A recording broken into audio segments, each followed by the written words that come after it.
अभिवादन मैं दुर्गेंद्र चौहान हूँ।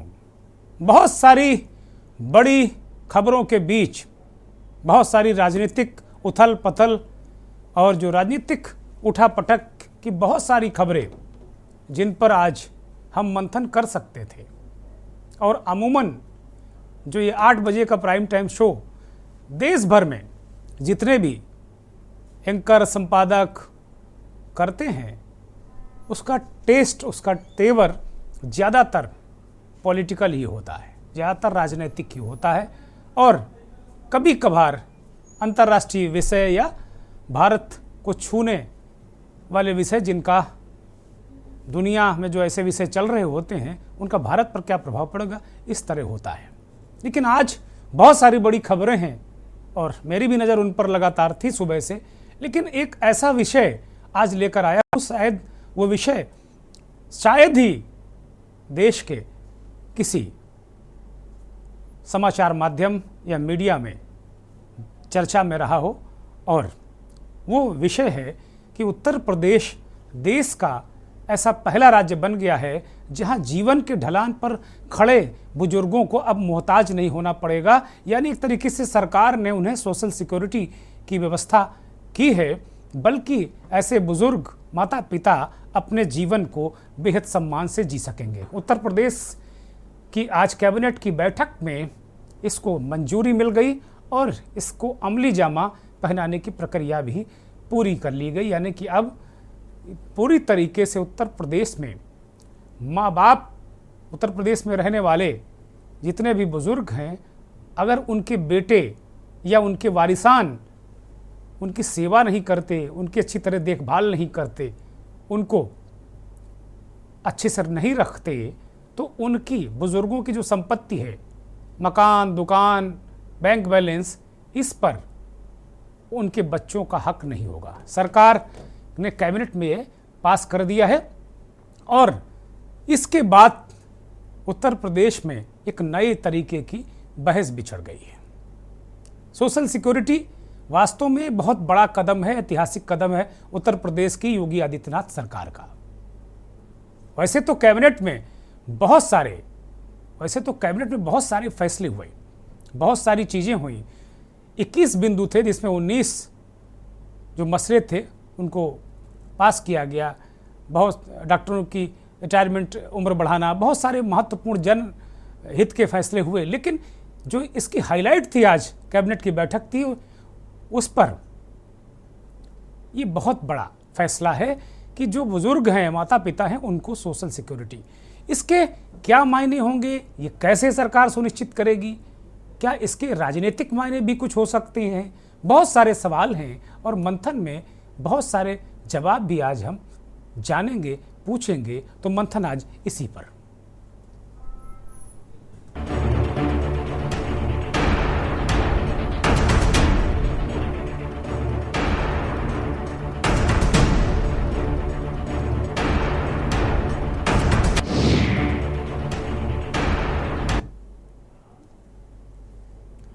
तो योगी कैबिनेट ने यह फैसला लिया कि जो भी बच्चे अपने माता पिता की सेवा नहीं करेंगे, उन्हें अच्छे से नहीं रखेंगे, उनको संपत्ति से बेदखल किया जाएगा। अब संतान को संपत्ति से बेदखल कैसे करेंगे, कानूनी स्थितियां क्या होंगी, क्या परिस्थितियां होंगी, ये देखने वाली बात है। कानून क्या कहता है, ये वो तस्वीरें बड़ी भावुक हैं। योगी आदित्यनाथ अपनी माँ के पास हैं, वर्षों बाद उनसे मिलने पहुँचे थे। ये बहुत पुरानी तस्वीरें हैं, माँ भावुक हो गई। ये दर्द शायद हर माँ को रहता है अपने बेटे के प्रति, प्यार मोहब्बत। तो ये जो ज़िंदगी के ढलान पर पहुँचने वाले लोग, अगर उनसे तिरस्कार, उदासीनता का भाव जो होता है, अगर उस वैसा बच्चे करते हैं, तो उसको दिल को बहुत विदीर्ण करने वाला कष्ट और पीड़ा पहुँचती है। सभी माता पिता अपने बच्चों के जीवन और उनके उज्जवल भविष्य के लिए एक तरीके से दिन रात मेहनत करते हैं और समर्पित रहते हैं। लेकिन बच्चे बड़े होते होते एक तरीके से जब इनको पालने पोसने या इनको बच्चों जैसे संवारने की उम्र आती है, तो वास्तव में ये बच्चे कोई न कोई तरीके से जाने अनजाने, चाह कर ना चाह कर, तमाम स्थितियों परिस्थितियों के कारण वो बच्चे माँ बाप का साथ छोड़ देते हैं, उनका हाथ छोड़ देते हैं, जबकि माँ बाप ऐसा नहीं करते। जब बच्चा चलने लायक होता है तो उसकी उंगली पकड़कर वो चलते हैं, लेकिन जब इन माँ बाप को उंगली पकड़ने की ज़रूरत होती है तो बच्चे उंगली छोड़ देते हैं। बड़े बड़े पैकेज, दुनिया में तमाम जगह जाना, तमाम जगह भ्रमण करना, अच्छी बात है तरक्की, लेकिन अपने माता पिता को, बहुत सारी तो खबरें हमारे पास बहुत पुख्ता तरीके से मैं इस बात को कह रहा हूँ बड़ी जिम्मेदारी से, कि बहुत सारे जो बड़े मंदिर हैं उनके बाहर अगर आप जो बैठे हैं बुज़ुर्ग, और उनको मंदिर आने जाने वालों से आस रहती है कि शायद कोई खाना दे दे, कुछ पैसे दे दे, अगर उनकी हिस्ट्री को आप देखेंगे, खंगालेंगे, तो वो बहुत मजबूत घरों के लोग हैं। उनके बच्चे बहुत अच्छे से उन्हें रख सकते हैं।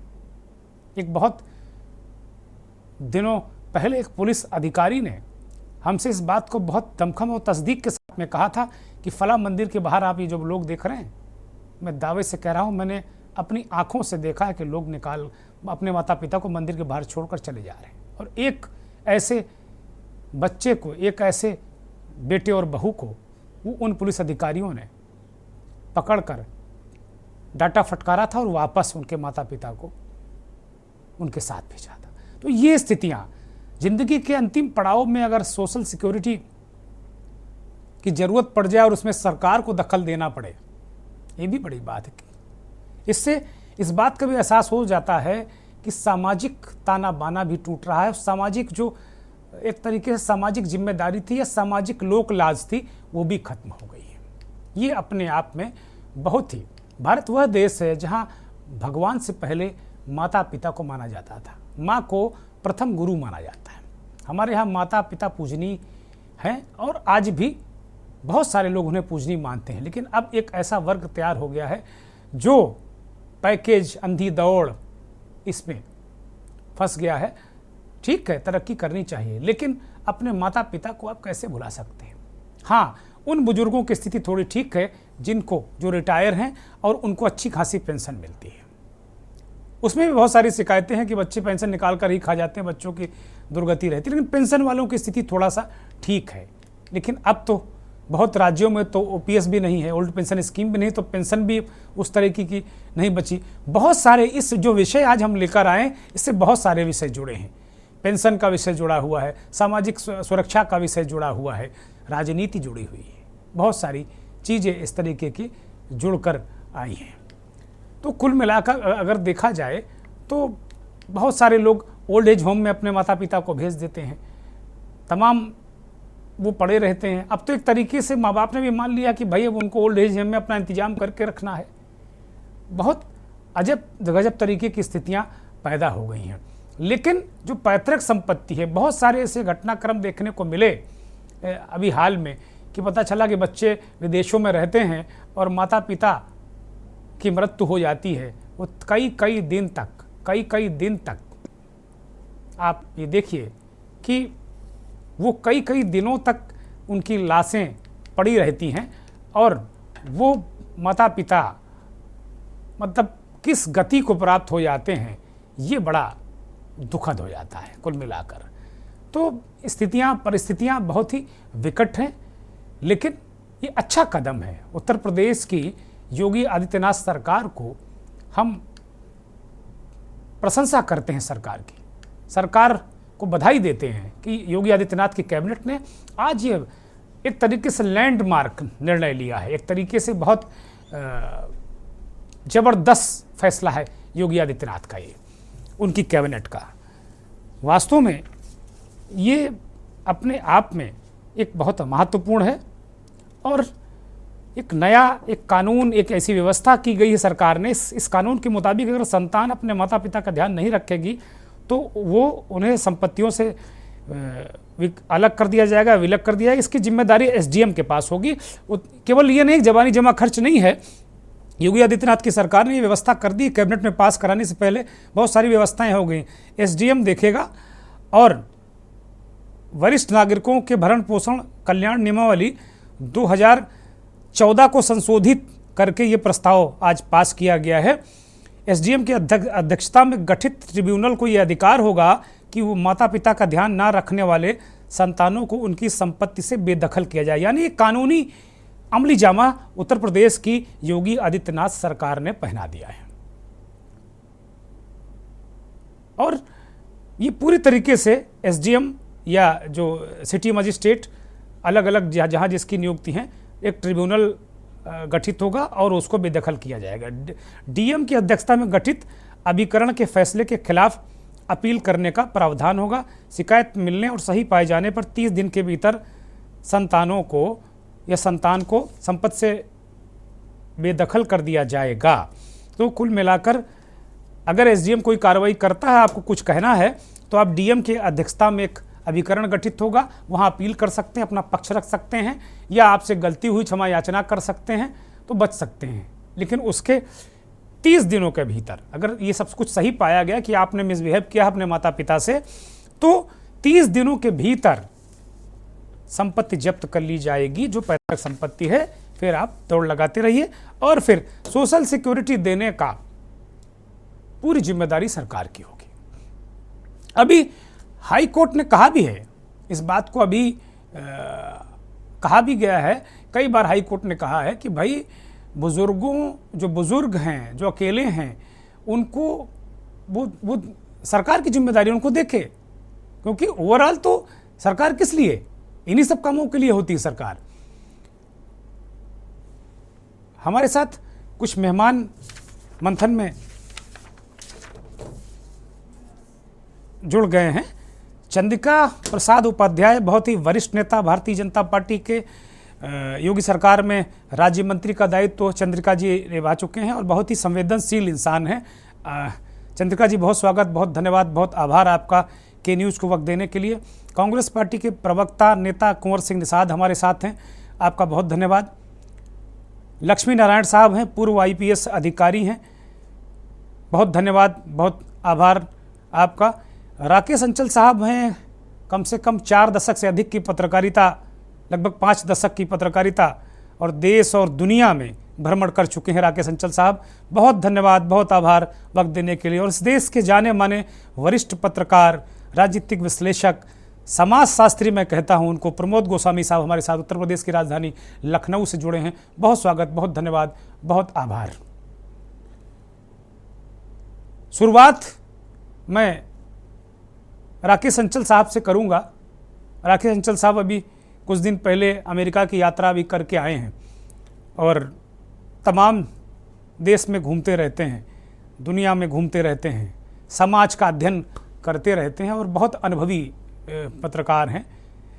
राकेश जी, आपके पास आ रहा हूँ, ये विषय तमाम टीआरपी वालों के लिए बड़ा नीरस हो सकता है, बहुत नीरस विषय हो सकता है। आज तो बस इजराइल हमास, चुनाव, राजनीति, अलीगढ़ मुस्लिम यूनिवर्सिटी में क्या नारे लगे, यही ज्वलनशील पदार्थ आपको चैनलों और मीडिया में दिख रहा है कि आग लगाओ ज्वलनशील पदार्थ।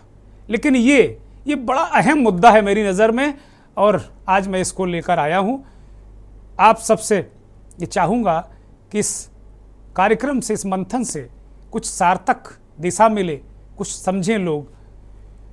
ये उत्तर प्रदेश की सरकार ने इस कैबिनेट में पास करा दिया है, इसको किस तरीके से देखते हैं और इसके क्या क्या पहलू हो सकते हैं। मेरी दिमाग में एक ये भी बात आई कि इसमें राजनीति भी हो सकती है कहीं ना कहीं, क्योंकि चुनाव भी है, 24 का चुनाव है, बीजेपी युवा को टारगेट करती है, वो लोग जो घर में बैठे हैं, बहुत सारे लोग उसमें कुंठित पीड़ित हैं, तो एक सोशल सिक्योरिटी कहीं ना कहीं इनकी भी बड़ी तादाद है उत्तर प्रदेश में और देश में।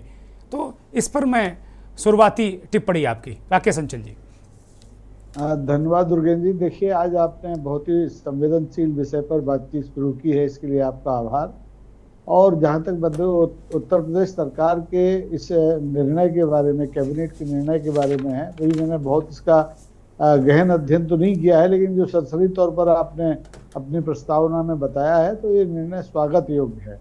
लेकिन मैं अपने अनुभव से ये कहना चाहूँगा कि ये एक प्रशासकीय निर्णय है, ये कोई कानूनी निर्णय नहीं है। कानून हिंदुस्तान में संपत्ति के बारे में बाकायदा एक अलग से कानून है। हिंदू संपत्ति उत्तराधिकार कानून अलग है, संपत्ति में विभाजन का किस तरह से व्यवस्था है उसकी कानून अलग है। तो ये प्रशासकीय दृष्टि से जो निर्णय उत्तर प्रदेश की सरकार ने लिया है, ये इसकी सराहना की जानी चाहिए, इसकी स्तुति भी की जानी चाहिए। लेकिन इस निर्णय से जो हमारा जो बुजुर्ग है, हमारी जो पीढ़ी, वरिष्ठ पीढ़ी है, उसकी सामाजिक सुरक्षा की गारंटी हो जाएगी, ऐसा मैं मानकर नहीं चलता हूँ। देखिए, दुनिया में, पूरी दुनिया में बुजुर्ग एक बहुत बड़ी समस्या है। भारत में अभी ये कम है क्योंकि यहाँ का सामाजिक ताना बाना इस तरह का है कि बुजुर्ग भूखा नहीं मरता। भले ही आपने जिक्र किया था कि वो मंदिर के सामने बैठ जाए तो भी उसे 2 वक्त का खाना मिल जाएगा, लेकिन जापान जैसे संपन्न और विज्ञान के मामले में और अर्थव्यवस्था के मामले में भारत से कहीं आगे जो देश है, वहाँ ये बुढ़ापा और जो सामाजिक सुरक्षा एक बहुत बड़ी राष्ट्रीय समस्या है। ये समस्या धीरे धीरे भारत की भी समस्या बनती जा रही है, क्योंकि अब हमारी जो अर्थव्यवस्था है, जिसमें हमारे बच्चों के लिए जो रोजगार के अवसर है, वो लगातार होते जा रहे हैं और खुला बाजार हो गया है। तो बच्चे जहां रोजगार मिलता है अपने माँ बाप को छोड़ के जाने के लिए मजबूर हो जाते हैं। तो ऐसे में भारत में भी बुजुर्गों को सामाजिक सुरक्षा की बहुत जरूरत है।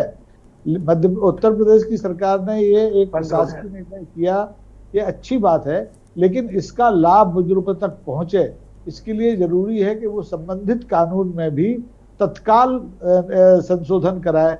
और नहीं तो क्या होगा कि ये प्रशासकीय कानून केवल एक कागजी दस्तावेज बन के रह जाएगा। पुलिस वाले या हमारे एसडीएम या कलेक्टर जो अधिकरण के अध्यक्ष होंगे, ये केवल हड़का सकते हैं। इनको ये कानूनी अधिकार नहीं है कि उनके बच्चों को उस संपत्ति से बेदखल कर दे। अगर पैतृक संपत्ति है तो उससे तो बिल्कुल ही नहीं कर सकते। अगर बुजुर्गों की अपनी कमाई संपत्ति है तो उस पर आप एक ब्रेक लगा सकते हैं, समझाइश दे सकते हैं, डरा धमका सकते हैं, लेकिन कानून में उसको उससे बेदखल नहीं कर सकते कि 30 दिन में कोई शिकायत आई और आपने निर्णय ले लिया, तो ये नहीं होगा। तो बहुत पहल अच्छी है और मुझे लगता है कि भविष्य में इसमें समय समय पर सुधार आएगा। हमारे माननीय वरिष्ठ लोग बैठे हुए हैं, इनका अनुभव है, इसका लाभ सरकार लेगी और निश्चित तौर पर आने वाले दिनों में उत्तर प्रदेश के बुजुर्गों की जो सामाजिक असुरक्षित जिंदगी है, उसमें कुछ ना कुछ तब्दीली आएगी। जरूर, ठीक बात है। मैं प्रमोद गोस्वामी जी के पास जाऊंगा। गोस्वामी जी, आपके पास आ रहा हूं, चूंकि उत्तर प्रदेश की राजधानी में आप कम से कम 4 दशक से अधिक वक्त हो गया, मुझे लगता है कि 5 दशक लगभग होने वाले हैं आपको पत्रकारिता में करते हुए और देश में भी घूम घूम कर। इस योगी सरकार ने ये फैसला कैबिनेट की बैठक में लिया है, मंजूरी दे दी है, और वो वरिष्ठ नागरिक भरण पोषण कल्याण नियमावली 2014 को संशोधित करके ये प्रस्ताव उन्होंने पास किया है। अंचल साहब ने बड़े मूल मुद्दे उठाए हैं गोस्वामी जी। वो कह रहे हैं कि भाई बड़ा मुश्किल होता है, एक कहीं गांव में एक दीवानी का मुकदमा जो होता है उसमें कितना लोग झूल जाते हैं, और अगर इसको कानूनी जामा मैं समझ नहीं पा रहा हूं कि कैसे क्या करेगी सरकार, क्या स्थिति हुई। चंद्रिका जी के पास मैं आऊँगा, लेकिन आपसे ज़रा समझना चाहता हूं पहले इस निर्णय के बारे में प्रारंभिक टिप्पणी आपकी। दुर्गेन जी, सबसे पहले तो आपको और आपके चैनल को साधुवाद कि आज के इस दौर में या पत्रकारिता के इस दौर में, और विशेष रूप से चैनलों के लिए कहूँगा कि कम से कम आपने, दुर्गेंद्र जी, एक सामाजिक मुद्दे को एक मुद्दा बनाया। वरना आज किसी चैनल पर देख लीजिए, जो आपने पहले कहा, मैं आपकी बात से सहमत हूँ, आपको बहुत बहुत बधाई। आज यही दुर्गति है कि सामाजिक सरोकारों से जुड़े हुए मुद्दे अब नेपथ्य में मीडिया के, पत्रकारों के, चैनल के चले गए हैं। ठीक है, राजनीतिक मुद्दे भी होने चाहिए, आपराधिक मुद्दे भी होने चाहिए, अंतरराष्ट्रीय राष्ट्रीय मुद्दे भी होने चाहिए, लेकिन ये सामाजिक मुद्दे जो संस्कार बनाने का काम करते हैं, इस पर कभी बहस नहीं होती है। सबसे पहले तो आपको बधाई। दूसरी बात दुर्गेन जी, ये निश्चित रूप से अंचल जी ने कहा, मैं अंचल जी की बात से पूरी तरीके से सहमत हूं। ये पहल सराहनीय है सरकार की। योगी जी ने जो ये निर्णय लिया है, ये एक अच्छा निर्णय है। ठीक है, ये बात सच भी है, अंचल जी ने जैसा कहा दुर्गेन जी, कि इसका एक कह लीजिए एक साइकोलॉजिकल एक प्रेशर तो होगा जी, निश्चित रूप से इसका भी लाभ मिलेगा। और ठीक ठाक लाभ मिलेगा ऐसा नहीं है। लाभ तो मिलेगा, एक सामाजिक दबाव होगा, एक सरकारी और शासकीय दबाव होगा, उसका कहीं ना कहीं लाभ तो जरूर मिलेगा। लेकिन ये बात भी सच है कि उस संपत्ति से बेदखल नहीं कर सकते हैं आप। डीएम के चले जाइए, वो हाई कोर्ट चले जाएंगे, अगर आप बेदखल करेंगे तो कोर्ट में चले जाएंगे। तो इसलिए इसमें सबसे पहले ये पहल इसको नकारात्मक रूप से नहीं देखा जाना चाहिए। मैं सकारात्मक बात कर रहा हूं कि बहुत अच्छी शुरुआत तो हुई, किसी भी देश के किसी भी राज्य ने नहीं की, ये योगी जी ने एक अच्छी शुरुआत की है। लेकिन एक सुझाव जरूर है कि डबल इंजन की सरकार है, केंद्र में भी सरकार है और उत्तर प्रदेश में भी और कई राज्यों में सरकार है। तो ये दबाव होना चाहिए कैबिनेट के साथ साथ। योगी जी को चाहिए कि केंद्र सरकार पर, अन्य राज्यों को चाहिए कि केंद्र सरकार पर यह दबाव बनाए कि इसको आईपीसी में, इसमें जब तक बदलाव नहीं होगा, जब तक अच्छा, आजकल अमित शाह सीआरपीसी में कर भी रहे हैं धनाधन बदलाव, वो करें अंग्रेजों के जमाने के कानून, गुलामी तोड़ भी रहे हैं वो। हाँ, तो जब तक उसमें बदलाव नहीं होगा तब तक ये एक साइकोलॉजिकल प्रेशर तो रहेगा। मुझे नहीं लगता है कि इसका कोई कानूनी दबाव बन पाएगा। अगर मान लीजिए संपत्ति के उसको अगर किसी ने, बुजुर्ग को, अपने माता पिता को, उसने उसकी देख रेख नहीं कर रहा है, उसकी दवा, इसके स्वास्थ्य का ध्यान नहीं कर रहा है, भोजन का ध्यान नहीं रख रहा है, और अगर वो वृद्ध जाता है, माता पिता जाते हैं, तो फिर वो एक साइकोलॉजिकल एक दबाव तो बना सकते हैं। अगर वो कोर्ट में चला जाएगा बेटा, तब आप क्या करेंगे? तब तो उसके ऊपर तो नहीं है। तो इसलिए इसमें ये जरूरी है। अब आप देखिए, ये जो ये बात सही है कि ये अंतर्राष्ट्रीय, इस देश को छोड़ के अन्य अगर देशों में जाएं तो वहाँ बुजुर्गों की बड़ी स्थिति खराब है। ये बात भी अंचल साहब ने बिल्कुल सही कही है और मैं पूरी तरीके से सहमत हूँ कि उससे वो जूझ रहे हैं, समाधान नहीं ढूंढ पा रहे हैं। लेकिन हमारे यहाँ अभी ये शुरुआत जो हो गई है, अब आप देखिए कि इधर पिछले लगभग मैं समझता हूँ कि 3 दशक में जी कितने वृद्धाश्रम खुल गए हैं, लखनऊ में कितने वृद्धाश्रम खुल गए हैं। और एक नहीं दुर्गेश जी, मेरे पास कई, इस समय चूंकि डिबेट है इसमें ज्यादा प्रसंग में नहीं कह सकते, यहाँ के एक बड़े भारी चिकित्सक हुए हैं, उनके बेटे इंग्लैंड में चले गए, उनका अकेला बेटा था वो चला गया, उनके पास अकूत पैसा, डॉक्टर साहब भी थे, केजीएमसी के थे, मैं उनका नाम नहीं लेना चाहता जी, लेकिन उनके वहां थे, वो आया बेटा और अपने चेक, अपने जो उनके बगल में डॉक्टर मित्र रहते थे उनको चेक ब्लैंक दे गया कि साहब इनके इलाज की आप पूरी ध्यान रखिएगा, मेरे पास इतनी छुट्टी नहीं कि मैं आ पाऊं। और वो चेक, मतलब ब्लैंक चेक देगा कि जितनी जरूरत हो उतना पैसा निकाल लीजिए, इनका स्वास्थ्य का ध्यान रखिएगा। सवाल पैसे से माता पिता का जो है वो मन नहीं भरता है, उनकी मौजूदगी रहे वो ज्यादा। दूसरी एक सबसे बड़ी दिक्कत है, ये बात भी अंचल साहब की इस बात से भी जो उन्होंने टच किया सही है कि इस अर्थ युग में, जो अर्थ युग आ गया है उसमें सब बच्चे कहीं अमेरिका जा रहे हैं, कहीं इंग्लैंड जा रहे हैं, कहीं अपने उत्तर प्रदेश से चेन्नई जा रहे हैं, महाराष्ट्र जा रहे हैं, ये बात भी सही है। तो जो हमारे यहाँ की एक मजबूत व्यवस्था थी संयुक्त परिवार की, वो संयुक्त परिवार का ढांचा और जो ताना बाना है वो जो बिखर गया है, इस समस्याएं की मूल जड़ मुझे ये लगता है। वरना अगर कोई चला भी जाता था तो परिवार के लोग संयुक्त परिवार में रहते थे, उनके केयर करने वाले रहते थे। ये बात जो आपने कही थी कि मंदिर पर वहां बैठे रहते हैं, इसमें ऐसे नहीं, कई बड़े बड़े संभ्रांत लोग जो हैं वो बेचारे रोते हैं और वो वृद्धाश्रम में पड़े हुए हैं और वो उनको खाली इस बात की वो चिंता करते हैं कि उसके बावजूद माँ बाप का हृदय देखिए कि वो चिंता करते हैं कि बेटा ठीक है कि नहीं है। और बेटे इतने नालायक हो गए हैं कि जिनको अपने माता पिता की चिंता नहीं, खाली हालचाल ले लें। तो ये जो सामाजिक ताना बाना, गोस्वामी सर, ये विषय ऐसा है, इतने डायमेंशन इसमें निकले हैं कि 2 घंटे 4 घंटे भी चर्चा में कम है। एक मुद्दा उठ रहा है कि रोजगार को लेकर एक मुद्दा उठ रहा है, एक मुद्दा सोशल सिक्योरिटी को लेकर उठ रहा है, एक मुद्दा संपत्ति को लेकर उठा जिसमें योगी सरकार ने कदम उठाए। मल्टी डायमेंशनल बहुत सारे इसमें इशू हैं। और सामाजिक मसलों पर मैं बहुत दुख के साथ में कहूँगा, सामाजिक मसलों पर मीडिया का मामला बिल्कुल शून्य है। नियत निश्चित तौर पर बहुत बेहतरीन है और आपको बधाई, और आपकी सरकार को बधाई, और आपके दल को भी बहुत बहुत बधाई। मुझे लगता है उत्तर प्रदेश पहला ऐसा राज्य है जहां इस तरीके का कदम कम से कम उठाया, तो ये बड़ा महत्वपूर्ण है। लेकिन जो बहुत ही दो हमारे साथ वरिष्ठ पत्रकार हैं, 5-5 दशक का लगभग अनुभव है और देश दुनिया में भ्रमण कर चुके हैं।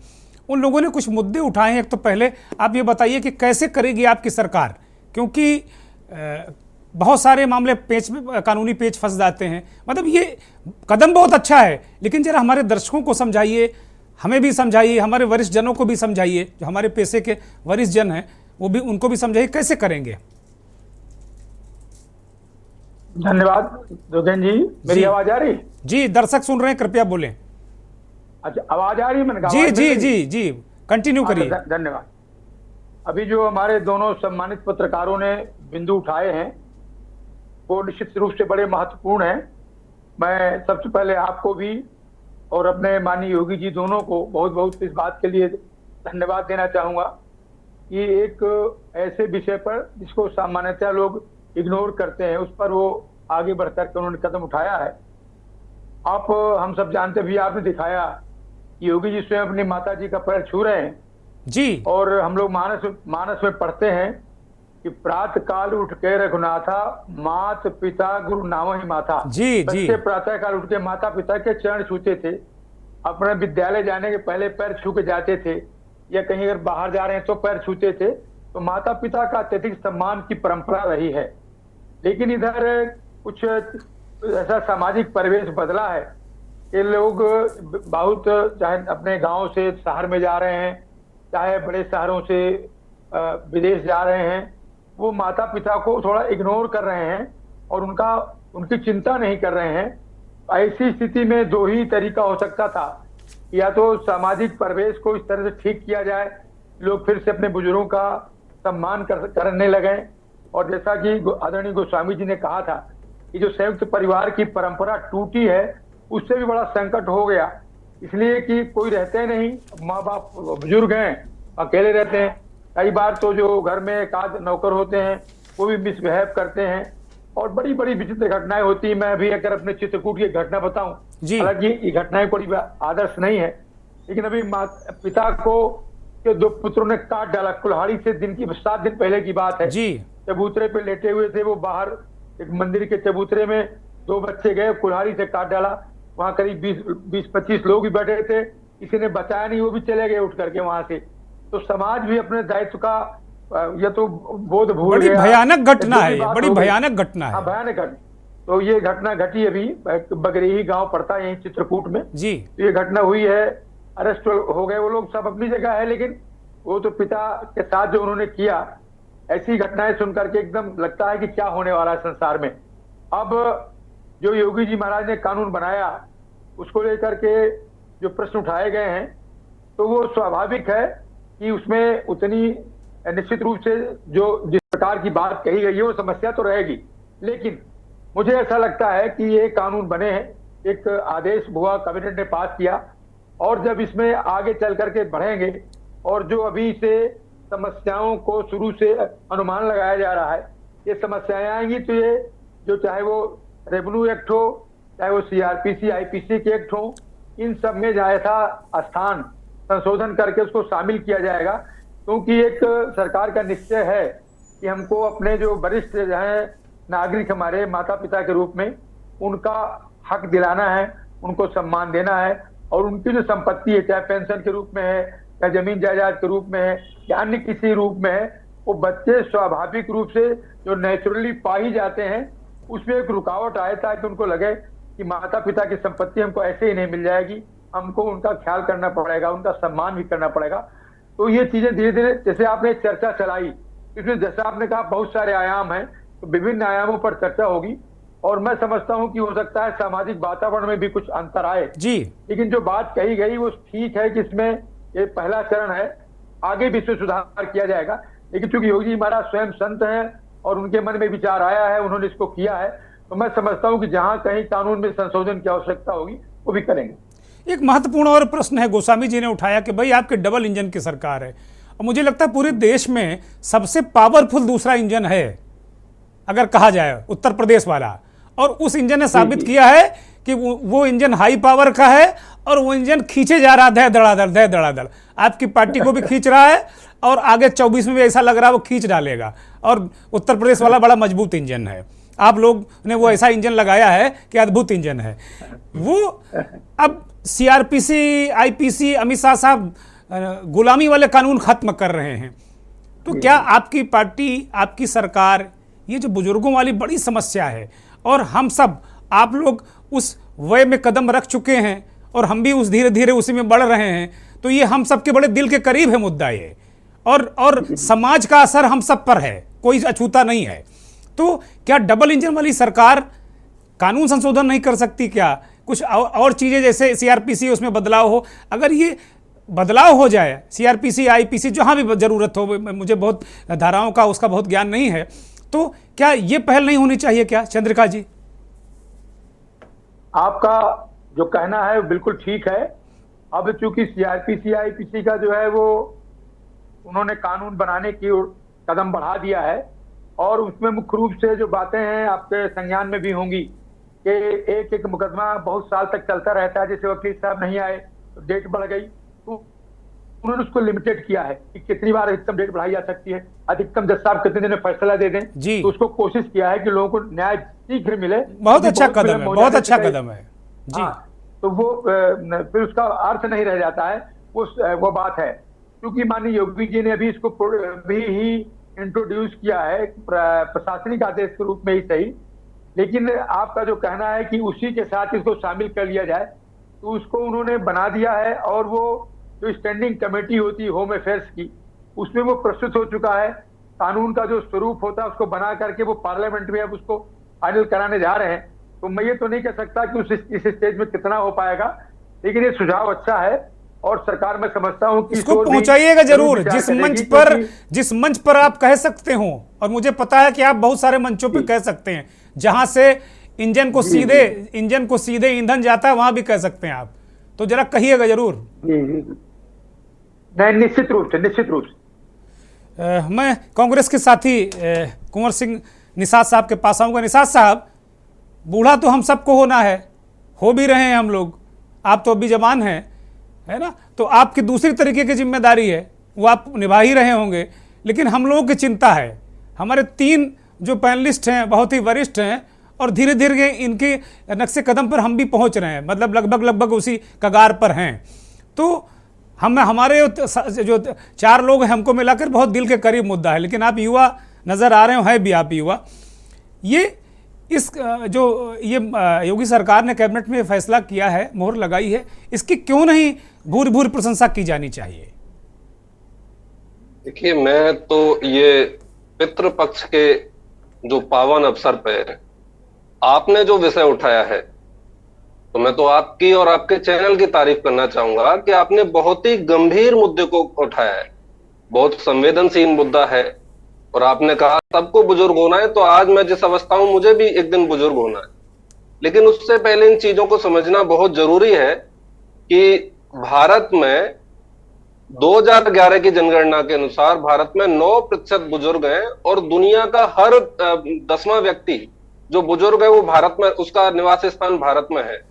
2007 में मनमोहन सिंह जी की सरकार ने एक माता पिता और वरिष्ठ नागरिकों का भरण पोषण और कल्याण अधिनियम एक पारित किया था।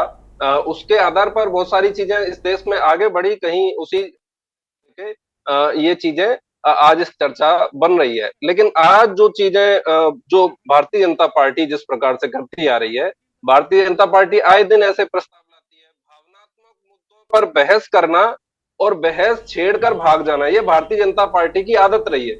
ये जो प्रस्ताव पारित किया है इनके कैबिनेट में, पिछले 1 साल में कितने प्रस्ताव पारित किए, ये भी उसी के क्रम में एक है। और इसका भी हश्र उसी तरीके से होगा जैसे इन्होंने महिला आरक्षण पे बात की, लेकिन महिला आरक्षण अभी लागू नहीं करेंगे, महिला आरक्षण को 2029 में लागू करेंगे। और आपने बड़ी अच्छी एक तस्वीर दिखाई थी, अभी योगी जी अपनी माता जी के पैर छू रहे थे। मैं तो कहना चाहूंगा भारतीय जनता पार्टी के लोगों को, हम भी अपनी माता जी के पैर छूते हैं और सबको अपनी माता जी के पैर छूने चाहिए। और एक बहुत महत्वपूर्ण बात यह है कि हर पिता की इच्छा रहती है कि उसका बेटा उसका कम से कम अंतिम संस्कार तो करे। तो ये कल्याण सिंह जी के अंतिम संस्कार में जाने वाले लोग अपने पिताजी के अंतिम संस्कार में नहीं जा पाते, यह भी एक गंभीर विषय है। निजी विषय है निषाद जी, निजी विषय है। नहीं, मुझे नहीं लगता निजी विषय। दूसरा जो ये जो चीजें जो चलती हैं अभी जो सरकारी जो वृद्धाश्रमों की जो संख्या है लगातार बढ़ रही है। मेरा व्यक्तिगत तौर पे ये मानना है कि समाज व्यवस्था बदल सकता है, समाज सरकार बदल सकता है, लेकिन कोई भी कानून समाज को नहीं बदल सकता है। उदाहरण के तौर पे मैं बताना चाहूंगा कि सीआरपीसी में हत्या के बाद दंड का प्रावधान है, लेकिन उसके बाद भी हत्या नहीं रुकती हैं। उस चीज को समाज ही बदल सकता है। अच्छा निसार साहब, क्या मानकर बैठ लिया जाए कि ऐसा नहीं होगा और हाथ पैर धर के बैठ दिया जाए, आप भी बैठ जाओ, हम भी बैठ जाएं, सरकारें बैठ जाएं, क्या ये सार्वभौम सत्य तो नहीं है जी? मैं उसी विषय पर आ रहा हूँ। वृंदावन एक ऐसा स्थान है जहां पर देश में सर्वाधिक वृद्धाश्रम है। 50 से ज्यादा जो कागजों पर जो एनजीओ के माध्यम से चलाए जाने वाले और सरकारी जो वृद्धाश्रम है उनकी संख्या 50 से ज्यादा है। लेकिन वहां के जो लोगों की स्थिति होती है उसमें मैं मानता हूं 50% ऐसे लोग हैं जो अपने माँ बाप को धक्के देके घर से बाहर निकाल देते हैं। वो धिक्कार के पात्र है, शर्म के पात्र है। लेकिन अधिकांश लोगों से जब पूछा जाता है, बहुत से उनमें से ऐसे भी है कि वो घर छोड़ के केवल इसलिए आए क्योंकि घर में दाने पानी की व्यवस्था नहीं थी, उनका बेटा बेरोजगार था। तो जब तक बेरोजगारी की स्थिति ठीक नहीं होगी, जब तक शिक्षा की मैंने पहले ही कहा इंटरवीन किया, मैंने कहा कि ये जो चर्चा है आज कैबिनेट का एक फैसला है, लेकिन ये सीधा सीधा फैसला नहीं है। इसके कम से कम 8, 10, 15 डायमेंशन निकलते हैं और उन पर भी विस्तार से चर्चा होनी चाहिए।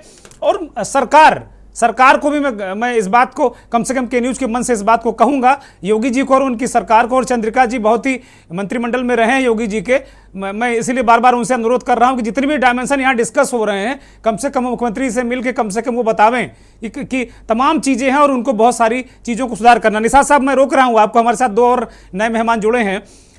वरिष्ठ IPS अधिकारी रहे लक्ष्मी नारायण जी हमारे साथ जुड़े हैं और उत्तर प्रदेश इलाहाबाद हाई कोर्ट की लखनऊ खंडपीठ के बहुत ही वरिष्ठ अधिवक्ता विनय कुमार सिंह हमारे साथ जुड़े हैं। विनय जी, बहुत स्वागत, बहुत धन्यवाद, बहुत आभार। और लक्ष्मी नारायण जी, आपका भी बहुत धन्यवाद, बहुत आभार। लक्ष्मी नारायण जी के पास मैं आ रहा हूं। ये उत्तर प्रदेश की सरकार की जो आज कैबिनेट की बैठक हुई, आपको पता ही होगा कि उन्होंने बुजुर्गों को एक सोशल सिक्योरिटी देने की बात कही।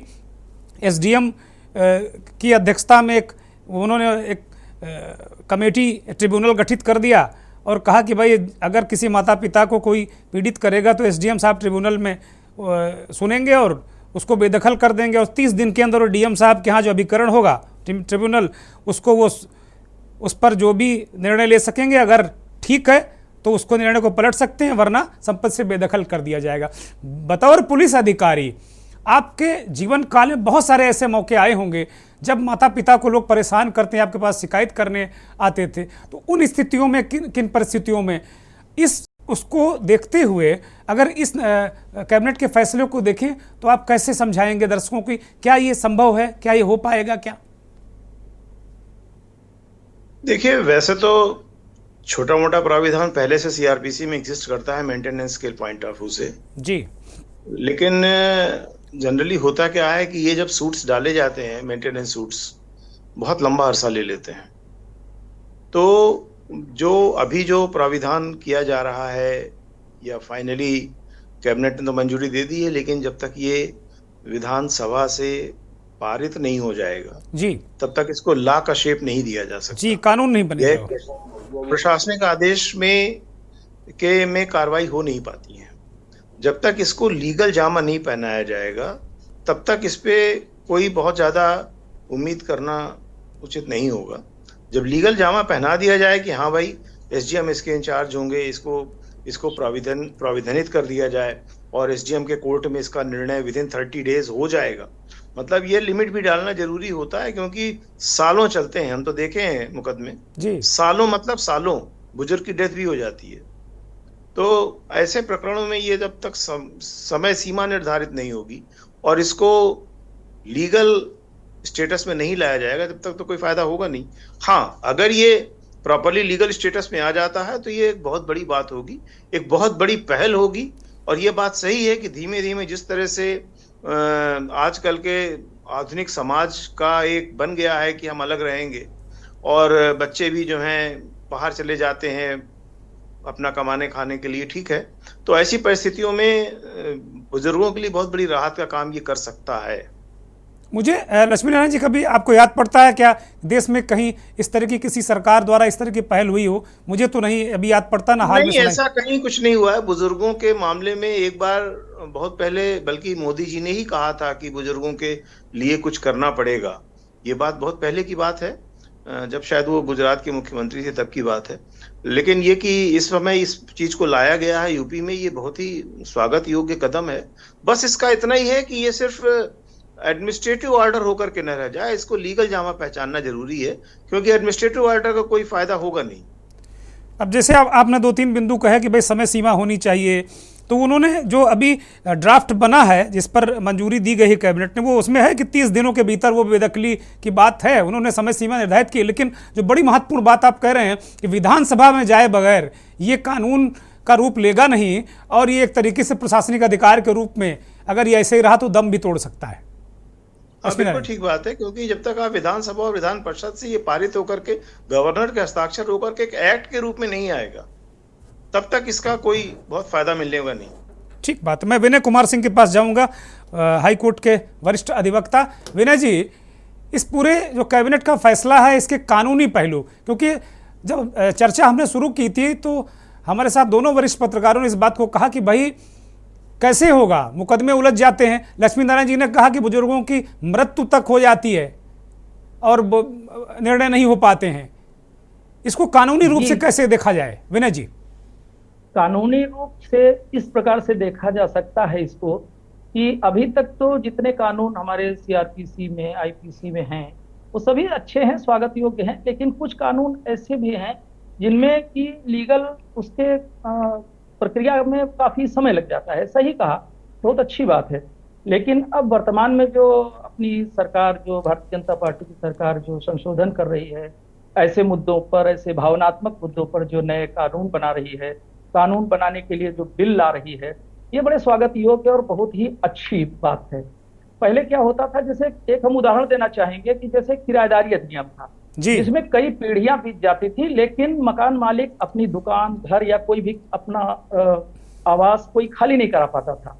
लेकिन अब जो नया कानून आया है, अभी इसी गवर्नमेंट ने बनाया है, उसमें क्या है कि टाइम बाउंड कर दिया है उसको, कि विद इन 6 मंथ में उसको फैसला देना ही देना है, 6 महीने में। और उसकी तारीखें भी मात्र जो लगती हैं कोर्ट में या एसडीएम की कोर्ट में लगती हैं, वो मात्र 5-6 दिन की लगती हैं, और जल्दी जल्दी दोनों तरफ से साक्ष्य लेकर के और बहस पूरी करके उसको जल्दी कर दिया जा रहा है, जो कि चल रहा है वर्तमान में इस समय। इसी तरह से जो ये हमारे देश के बुजुर्गों के लिए जो ये बिल लाया गया है विधानसभा में, ये बहुत ही अधिक स्वागत योग्य है। क्योंकि आजकल वर्तमान समय में जो ये एकल परिवार वाला ये मुद्दा चल रहा है कि हम अकेले रहेंगे, हस्बैंड वाइफ अकेले रहेंगे, हमारा बच्चा अकेले रहेगा, हम 3 लोग रहेंगे, 4 लोग रहेंगे। माता पिता क्या करता है कि अपने जीवन की सारी पूंजी लगा देता है बच्चों के ऊपर, कोई भी बच्चे हो, लेकिन बाद में जब उसके पास कुछ नहीं रह जाता है तो वही उसके बच्चे, कोई इन जनरल नहीं है, लेकिन कभी कभी ऐसे ऐसे मुद्दे हम लोगों के सामने भी आ जाते हैं। हम लोग तो अधिवक्ता हैं, वकालत में काफी दिनों से हैं, कर रहे हैं वकालत, तो ऐसे मुद्दे सामने आ जाते हैं तो बड़े दुर्भाग्यपूर्ण और बड़े दुखद होते हैं, जिसमें कि बुजुर्ग कोर्ट में खड़े रोते रहते हैं, लेकिन वो अपने बच्चों से ही मुकदमा लड़ते हैं, लेकिन उनको कोई राहत नहीं मिल पाती है। विनय जी, संख्या बढ़ रही है, ऐसे मामलों की संख्या बढ़ रही है। मैं बहुत दुख के साथ में इस बात को कह रहा हूँ। कई मुकदमे आए और मैंने उसमें, हम इन्वॉल्व भी रहे, मैंने देखा भी, लेकिन अभी तक की जो एक प्रक्रिया है अंग्रेजों के समय की बनी हुई अभी तक चली आ रही है, सन 1800 की और पता नहीं पहले की, उसमें इतनी उलझने हैं कि उन मुद्दों को हम बहुत जल्दी तय नहीं कर सकते, क्योंकि प्रोसेस है, प्रक्रिया है। अब जो ये सरकार नया बिल ला रही है, जिसमें इसने सरकार ने टाइम बाउंड कर दिया है कि ये हम इसको 6 महीने में इसको निस्तारित करेंगे या 1 साल में निस्तारित करेंगे या जो भी रहेगा, इससे बहुत फायदा होने वाला है समाज को। और इससे क्या होगा कि जब तक डर नहीं होता है समाज में, तब तक कोई कानून कायदे से लागू नहीं होता है। इसमें जैसे आपने बताया संपत्ति की बेदखली का मामला है जो आज बिल लाया गया है, ये बहुत अच्छा काम है, और अगर ये कायदे से लागू कर दिया गया तो इसमें हम तो कहते हैं समाज का हित होगा, बुजुर्गों का नहीं, पूरे समाज का हित होगा। बात है। और जो ऐसे मन चले और मनबढ़ बच्चे हैं जो अपने माता पिता का सम्मान नहीं करते हैं, उनको बेदखल कर देते हैं और उनको घर से बाहर निकाल देते हैं, उनको ओल्ड हाउस में डाल देते हैं, वृद्धाश्रम की रास्ता दिखा देते हैं।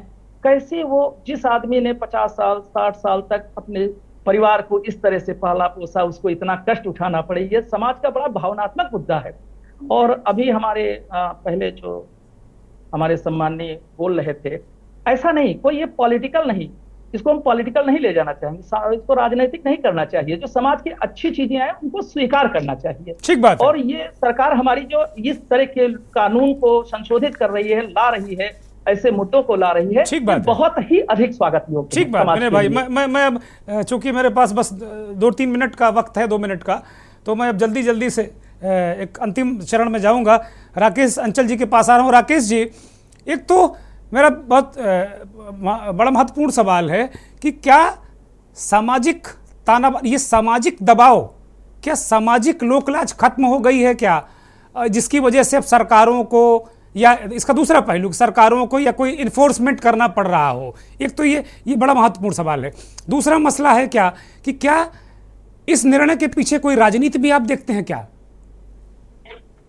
देखिए दुर्गेंद्र जी, आपके पहले सवाल का जवाब तो आपके प्रश्न में ही छिपा हुआ है कि सामाजिक ताना बाना हमारा कमजोर हुआ है और इस वजह से ये समस्याएं देश में और देश के बाहर पैदा हो रही है।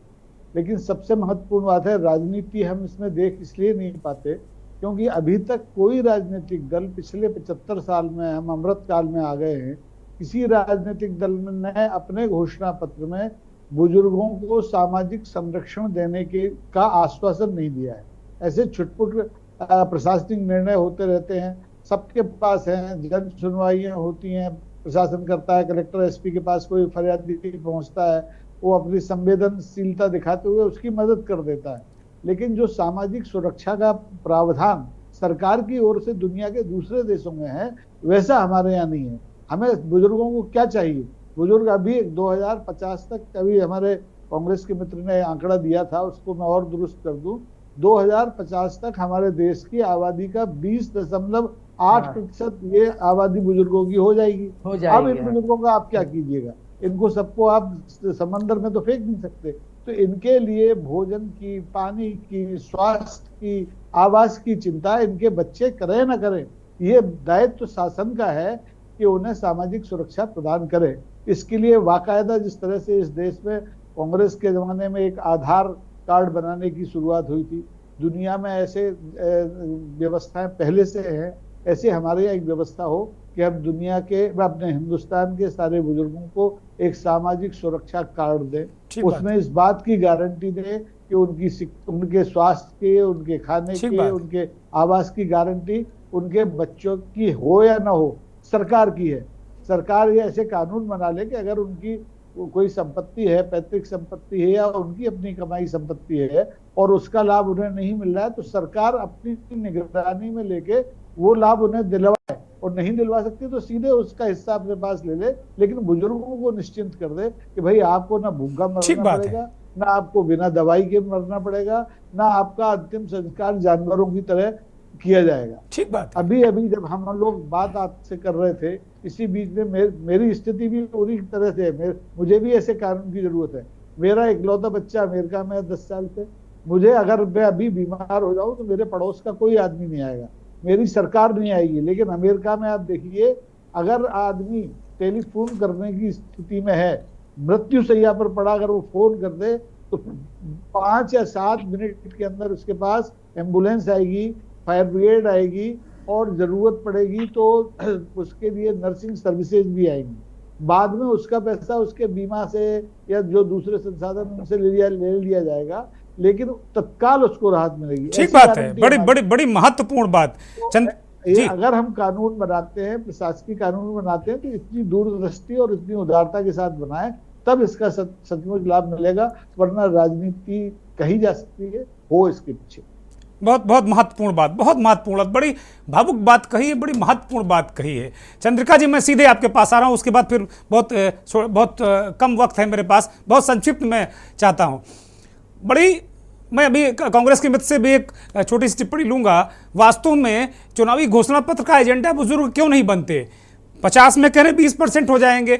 अभी अंचल साहब ने पूरी कथा काया बता दी है, तो क्या हम उम्मीद करें कि लोकसभा चुनाव की जो घोषणा पत्र, संकल्प पत्र आपका बनेगा, उसमें कहीं ना कहीं बुजुर्गों को स्थान होगा क्या? अंचल साहब ने बहुत ही अच्छे ढंग से इस विषय को रखा है कि बुजुर्गों की सुरक्षा किस प्रकार से हो और विदेशों में क्या है, इस पर मैं बस बोलूंगा। लेकिन अभी हमारे कांग्रेस के मित्र ने जो कहा कि योगी जी अपने पिताजी के अंतिम संस्कार में नहीं गए, तो मैं समझता हूं कि व्यक्तिगत रूप से कोई आक्रमण नहीं करना चाहिए। वो विपक्ष में है, उनको मैंने कहा कि भाई ये निजी मामला है जी, नहीं निजी मामला। और दूसरा ये भी है कि वो कोरोना फैला हुआ था, तो उन्होंने कहा कि मैं प्रदेश छोड़ के नहीं जाऊंगा, पिता से ज्यादा मूल्यवान यहाँ की जनता है, तो बहुत बड़ा कदम था, वो प्रशंसा की बात थी। लेकिन खैर, तो मेरा अनुरोध है कि इस तरह के मामलों में कभी व्यक्तिगत आक्रमण नहीं करें, तमाम विषय होते हैं। दूसरा, अभी एक बात और आई कि बेरोजगारी की वजह से या गरीबी की वजह से लोग पिता को छोड़ते हैं।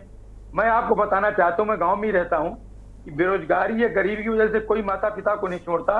ये तमाम ऐसे लोग, अभी अंचल जी कह रहे थे ना कि मेरा बेटा अमेरिका में है, तो वो तो बड़े अच्छे ढंग से उन्होंने रखा, लेकिन तमाम ऐसे लोग हैं जिनके बच्चे बाहर हैं, बहुत संपन्न हैं, फिर भी उनकी देख रेख नहीं होती है। और कई तो कुसंस्कारी होते हैं बच्चे, इसलिए माता पिता का अपमान करते हैं। कई बार बहुएं सास को पीटती भी हैं, बहुत सारी बातें, उस पर मैं बहुत लंबे नहीं जाना चाहता। मैं उनकी बात का जो आपने विषय रखा, मैं ये कहना चाहता हूँ कि सरकार व्यापक रूप से, उनकी इच्छा ये है कि यह जो उन्होंने विषय रखा, व्यापक रूप से जो हमारे वरिष्ठ जन है उनके लिए कानून बनाए कि उनकी चाहे सेवा शुश्रूषा हो, चाहे उनकी चिकित्सा हो या उनके भोजन की व्यवस्था हो, किसी भी प्रकार की, कई बार सुरक्षा की बात भी आ जाती है, उस पर तो एक व्यापक विषय है और निश्चित रूप से इस पर विचार करना चाहिए। ठीक बात है। मैं 5 सेकंड दूंगा कांग्रेस के मित्र को, उसके बाद फाइनल कमेंट गोस्वामी जी, बहुत जल्दी में। निषाद साहब, देखिए, एक तो बहुत महत्वपूर्ण विषय, मैंने बीच में भी कहा कि समाज को शिक्षित करने की जरूरत है। कोई भी बेटा, आपने भी देखा होगा, कोई भी बेटा शादी से पहले अपने माँ बाप को शायद ही घर से निकालता हो। ये एक बहुत महत्वपूर्ण विषय है, इस पर ध्यान देने की समाज को जरूरत है। और दूसरा, भारतीय जनता पार्टी कितनी गंभीर है इस विषय को लेके, बुजुर्गों के सम्मान को लेके। ये इसका एक सीधा सा उदाहरण है। इस देश के लाखों करोड़ों लोग पेंशन के लिए भटकते हैं, पुरानी पेंशन लागू करने की मांग करते हैं, लेकिन भारतीय जनता पार्टी कितनी गंभीर है बुजुर्गों के मुद्दे पर। निषाद जी, आप ये बताओ, आपकी पार्टी क्या बुजुर्गों के मसले को अपने घोषणा पत्र में शामिल करेगी क्या? मेरा सीधा सवाल है, जल्दी से। कम से कम जिन्होंने अपना पूरा जीवन दिया है उनकी कम से कम व्यवस्था कर दे। आप करोगे बुजुर्गों की व्यवस्था? आप करोगे? देखिए, हम पूरी जिम्मेदारी है और हम दावे के साथ ये कहते हैं कि जो राहुल गांधी जी ने जो वादे किए हैं युवाओं को लेके, महिलाओं को लेके, पिछड़े दलित गरीबों को लेके, बुजुर्गों को लेके, हम उसको अक्षर से पालन करने का काम ठीक बात है, ठीक बात है। गोस्वामी जी, फाइनल कमेंट संक्षिप्त में। देखिए, 2 चीजें। एक, आपने कहा क्या राजनीति है, तो देखिए राजनीति को इस क्षेत्र में राजनीति नहीं आनी चाहिए, लेकिन अलबत्ता कुछ भी कहें, लेकिन कहीं ना कहीं एक राजनीतिक सोच तो रहती है, इससे इनकार भी नहीं कर सकते हैं राजनीतिक दलों की। दूसरी बात, जो घोषणा पत्र की बात आपने कही, देखिए घोषणा पत्र में डाल देने से बेरोजगारी घोषणा पत्र में रहा है, महंगाई रहा है और लॉ एंड ऑर्डर रहा है, लेकिन इसने वो मना, ये संवेदनशील मुद्दा है, इस पर सरकार को संवेदनशीलता से, राजनीतिक वातावरण से हटके और इस चीज पर सोचने की जरूरत है कि इसको राजनीतिक सत्ता के हानि लाभ के इतर हटके, और बहुत से सैकड़ों मुद्दे हैं उस पर राजनीति हो जाए, लेकिन ऐसे मुद्दे हैं, इन मुद्दों पर जो समाज के सरोकारों से जुड़े हैं, इन पर राजनीति नहीं होनी चाहिए। और इसकी जो ये आया है प्रस्ताव, इसकी सर्वत्र जो है इसका स्वागत होना चाहिए। पहल है, ठीक है, अभी एक शुरुआत है, इसके आगे रास्ते खुलेंगे, कम से कम पहल तो हुई है, ये स्वागत योग्य कदम। बहुत शुक्रिया गोस्वामी साहब, चंद्रिका जी बहुत शुक्रिया, कुंवर सिंह निषाद साहब, लक्ष्मी नारायण साहब, राकेश अंचल साहब, गोस्वामी साहब, बहुत बहुत धन्यवाद। बहुत सभी मेहमानों का आभार, और बहुत धन्यवाद, आभार उन करोड़ों दर्शकों का जो के न्यूज़ को देखते हैं, हमारे इस खास कार्यक्रम मंथन को देखते हैं।